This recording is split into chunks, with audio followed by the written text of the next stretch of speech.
मी असंच एक सकाळी इन्स्टा स्क्रोल करता करता व्हिडिओ बघत होतो.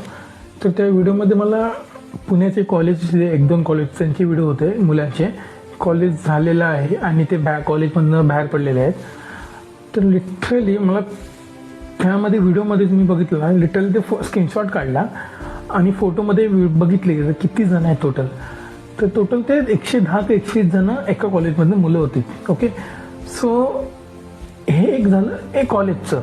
असे महाराष्ट्रात भरपूर कॉलेज आहेत, भरपूर स्ट्रीम आहेत. हां, आणि हे जे मी बोलतो ना ते MBBS कॉलेजचं आहे. ओके, MBBS कॉलेजमध्ये प्रोफेशनल कोर्समध्ये डॉक्टरेटमध्ये आम्ही ओळखले जाते. पण हे झालं MBBS कॉलेजचं. बाकीच्या कॉलेजच्या मुलांचं काय आहे, BSc झाले, फार्मसिस्ट झाले, किती भयंकर म्हणजे लिटरली कचऱ्यासारखी मुलं पडलेली असतील. एवढं कन्फर्म आहे की त्यांना सगळ्यांना जॉब लागणार नाही आहे, बरोबर.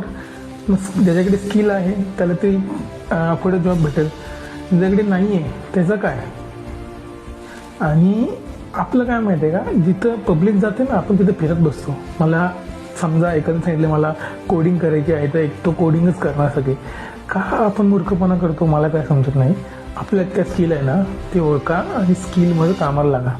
नाहीतर पुढे अशी आयुष्य येणार आहे ना की मुलांकडे हाताखाली काम नसणार आहे. लिटरली फॅक्ट सांगतो. हे आपण जे बोलतो ना AIचं वर्ल्ड आहे, सगळं आहे ते रिअल आहे. लिटरली मुलांकडे पुढे जॉब नसणार आहेत, मुलं घरात बसतील. त्यामुळे स्किल शिका, स्किल इज इम्पॉर्टंट.